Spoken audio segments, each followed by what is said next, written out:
ഇന്ന് ഒരു football match കാണാൻ പോയ കഥയാണ്. ആരുടേത്? നമ്മളെ മിസ്റ്റർ ധീരജിൻ്റെ. അപ്പോൾ ഇവൻ ലോജിസ്റ്റിക്സിലാണ് വർക്ക് ചെയ്യുന്നത്. അപ്പോൾ ഇവിടുത്തെ ലോജിസ്റ്റിക്സ് കമ്പനീസ് എല്ലാം കൂടി ഒരു ടൂർണമെൻറ്റ് നടത്തുന്നുണ്ട്. അപ്പം ഇവരെ കമ്പനിയാണ് അതിൽ ഒരു കമ്പനി. ഇവൻ 6 മണിക്കേ പോയിട്ടുണ്ടായിനി. ഞാനൊരു 9-9:30 ആകുമ്പോഴാണ് പോയിട്ടുണ്ടായത്. അപ്പം ബിസിനസ് ബേയിൽ വെച്ചിട്ടാണ് മാച്ച് ഉണ്ടായത്. അപ്പോൾ ഞാൻ അവിടെ എത്തുമ്പോഴേക്ക് ഇവരെ ഫസ്റ്റ് മാച്ച് കഴിഞ്ഞിട്ടുണ്ടായിന്. ഇവർ ജയിക്കുകയും ചെയ്ത്. ടോട്ടൽ 24 ടീമാണ് ഉണ്ടായത്. ഇതാണ് ഇവരെ സെക്കൻഡ് മാച്ച്. ഓപ്പോസിറ്റ് ടീമും ഏകദേശം ഇതേ കളർ ജേഴ്സി ആയതുകൊണ്ട് ഇവർക്ക് ഈ ഒരു കൂട്ടുകൂടെ കൊടുത്തിട്ടുണ്ടായിന്. അപ്പം നമുക്ക് വേഗം തിരിച്ചറിയാം.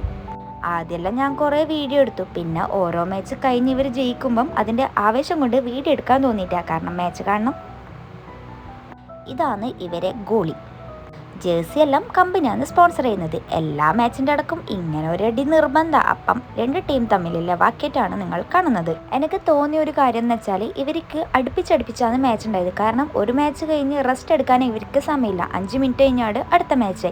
അങ്ങനെ ഇവർ സെമിയിലാണ് പൊട്ടിയിട്ടുണ്ടായിന്. സെമി പെനാൾട്ടി ആയിരുന്നു. മിസ്റ്റർ ധീരജ് ഒരു ഗോളൊക്കെ അടിച്ചു.